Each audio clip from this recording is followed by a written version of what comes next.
Hi guys and gals, Froggy here. This is the front sway bar link. Goes up here to the sway bar on that end, and the other end is attached to your lower control arm. Eventually there's a bracket here, but it's a lower, I call it the lower control arm. Lexus might have a different name for it.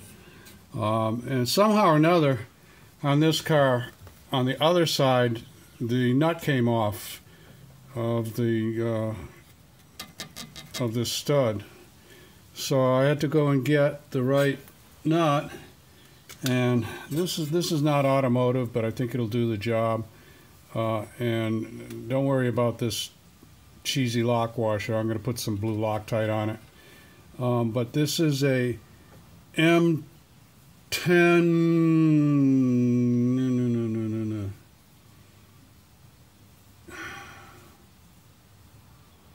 Wow. I'll give it to you later on, okay? It's an M10 by something. I want to give you the pitch too, so you can get the pitch right. The pitch is how many threads per inch, I think. No, it's not how many threads per inch. It's the distance between the threads. They're like 1.5 millimeters, 1.25 millimeters. That's what that is. Anyway, I'm rambling on. I will give you that later on, so I don't have to get up again.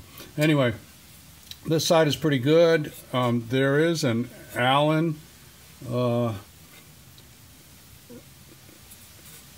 spot right here where you can put in an Allen wrench to prevent it from turning, because obviously there's no nut on the other side. This just pivots in its housing right here. And the Allen is, what is the Allen? Maybe I can give you that size. I can read it.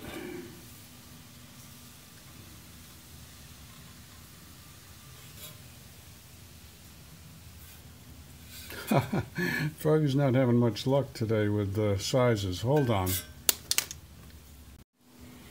Okay, the Allen is a number 5, so I guess that's 5 millimeters. Looks about right.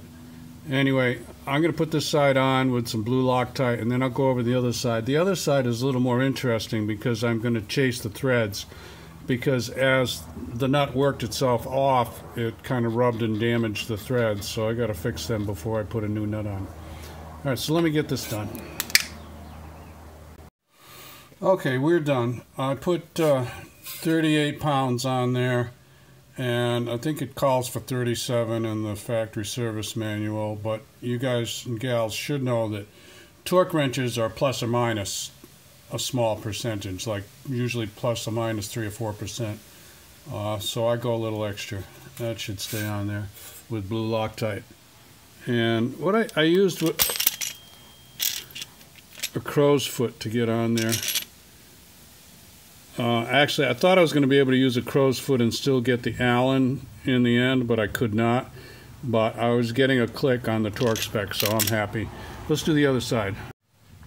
By the way, it's 10 by 1.25. I told you I was going to get that for you. So this is my thread chaser that I'm going to use on this side. And don't worry about those long handles, they detach, so I'll be able to swing it around. But this is going to be a little tricky because I have to get that Allen in the end to hold it steady. I'm going to need 2 hands, so I'll be right back. Actually, what I found I was able to do, since I'm not cutting new threads, I'm just chasing the threads, I'm able to turn it by hand, and I'm cutting a little tiny little shaving of the threaded material off, and that way my new nut will go on there just nicely. So that's it. You're holding the stud from moving with the Allen, and then you're just using your hand to turn this thread chaser around. It's tap and die actually, but I'm calling it a thread chaser. Pardon my mixed use of the correct terminology.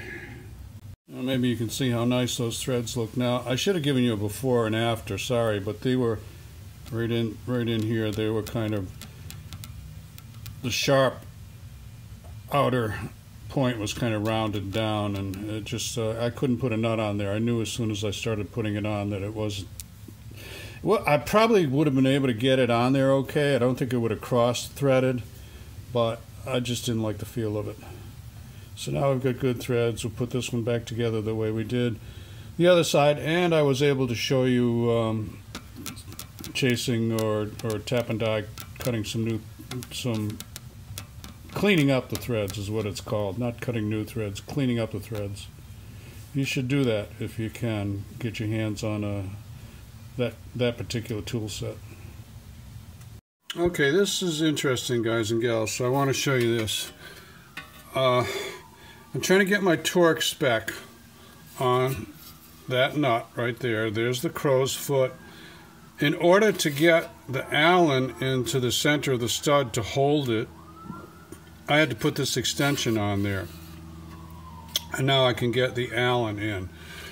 But by adding this extension, I'm tricking the torque wrench because there's some twist in this, even though you might think there's not. There'll be a little bit of twist in this extension.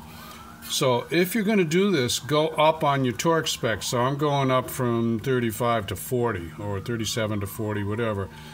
And so I set my pounds here, and I'm adding, because this is going to twist a little bit, so it's going to trick the torque wrench. And I won't show you because I need two hands, but I got it to 40, and I'm going to call it good on this side.